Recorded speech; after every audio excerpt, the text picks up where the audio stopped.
Okay, we're out here in the shed to give you a bird's eye view of how we actually start and run the machine. The new Deluxe 30-inch Ariens snowblower.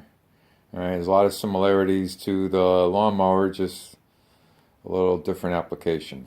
Alright, so let's start off with some basic things. Obviously, we have the key for on and off, pretty well indicated there, which way is on and which way is off. All right, that would be off. Nope, that's on. Off, you can take the key out. We're not going to take the key out because it's locked in the shed. All right, but we do want to make sure you shut it off. Also down here, you will notice that there's a switch for turning the fuel on. You definitely want to make sure you turn that on, otherwise you're not going to be wasting your time trying to start it, even if you do have the key on. All right. Right next to that, while we're down here, over here in the corner, come out here and look at it from far view. Right here in the corner, coming in right at the gas tank, because this is where the fuel is. We have a little funny button here. It looks like the easy button for staples, but it's really the prime button for the fuel to get it into the carburetor before you go ahead and start it. Now, you don't need to do that every single time, but when it's cold the first time, you definitely need to do that, probably again 4 or 5 times there, just like I did. All right, and then we come up here to the top just above that little button, and you can see we have a dial here that says start. Now, that's not going to start it, but it will be the fuel mixture that you're going to want for starting the engine, which means we always start it off, especially when it's cold, over on the choke. This actually just adjusts the air, not the fuel, so that when it's cold, it takes in less air and burns rich with fuel. But if you run that constantly with that in that position, you're going to kill the engine. So once it gets going, you're going to want to put it up to run. And again, if it just stalls out on you the first time, whatever, you may be able to just put it in between there. But when it's cold, you're definitely going to want to put it down here, choke it all the way. All right. Again, if you run out of gas or something, you need to start it back up, you just leave it on run. You don't need to necessarily choke it.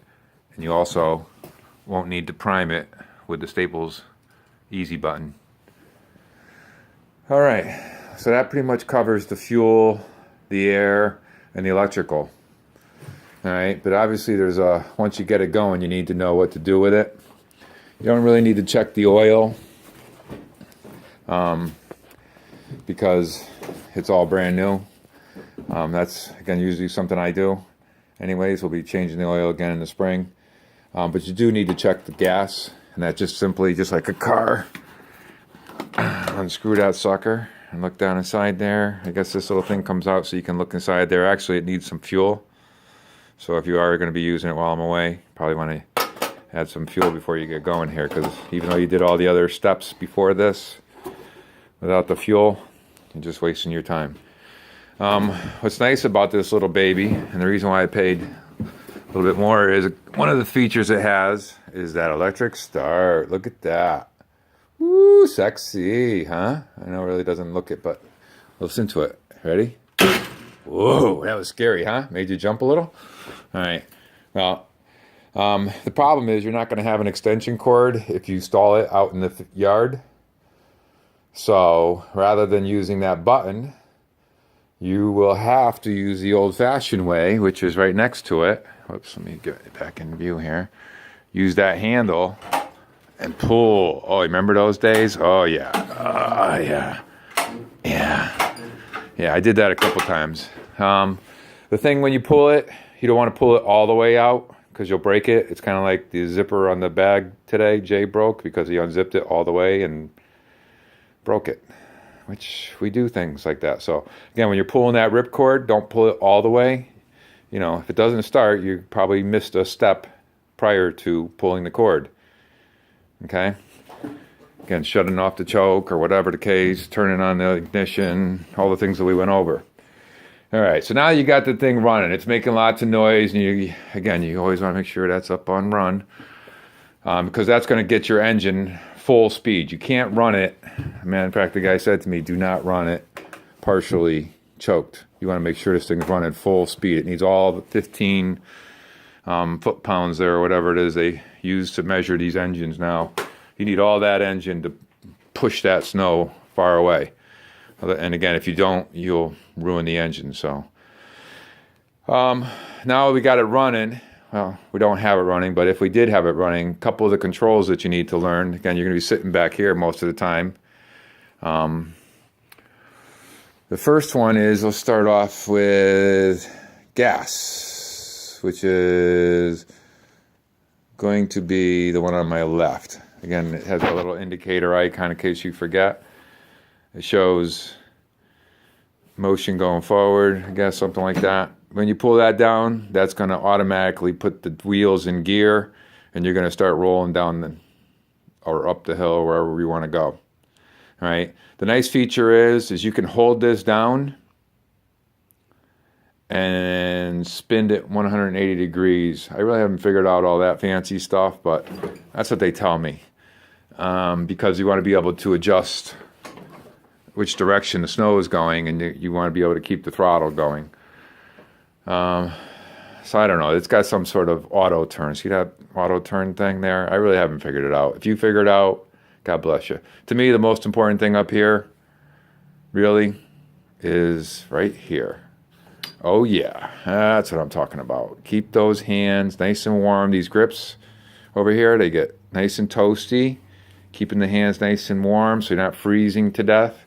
You know, make sure you got all the rest of the parts covered, but those hands always get cold, so it's nice to have the heated hand grips. All right. But right next to that, what do we got here? This is, the direction for the shoe. Shoe. All right. It doesn't really look like it's working too well. That's not cool. Brand new, right? You see it stop moving? Look at that. Gotta love that technology, I'm telling you. Ay, ay, ay. Yep. Need some spray on that. Glad I didn't buy a used one. Oh, Ariens, what would we do without you? I need some spray. All right, well, hopefully it doesn't jam up on you when you're trying to get it to shoot, because that's kind of important. Because, yeah, that's not cool. Because, again, if it's shooting down at the ground instead of over into the neighbor's yard where you really want to shoot it, that's a bad thing. So I'm going to have to give that a quick tweak before I get ready to go to the New Year's party. And then right next to here, obviously, anytime you have a rabbit and a turtle next to each other or on the same control, that would mean that would control your speed. And this is reverse over here. You got reverse 1, reverse 2. And then you got first gear, second gear, third gear, fourth gear, fifth gear, sixth gear. I'll tell you, if you're doing sixth gear, you're probably going to be doing a pop a wheelie. Normally when you're removing snow, the normal gear would be 1, especially if it's more than 8 inches high, or 2 if you're like 4 inches deep. Okay? Other than that, I really wouldn't worry about it. Reverse, just keep it simple. Reverse, done. All right, you want to run over your toes. So that's pretty cool. But 6 is for, like, I guess if you're loading it onto the back, you know, you got to get from the front yard all the way to the backyard just to put it away. And the snow is all gone. But usually anytime I'm going from the front yard to the backyard, there's more snow on the way that I wanted to get rid of anyway. So I just take my time. All right, that's me though. All right, you could be different. We're all different. We're all special. All right.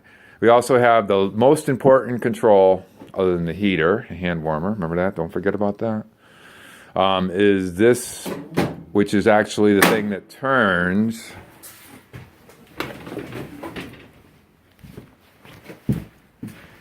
those big fancy blades. Okay. So again, your right hand, your smart hand, should be in charge of anything that powerful. Okay, the left hand just gets your wheels going. Okay, that's pretty simple, just like your foot, being able to push for fuel and go.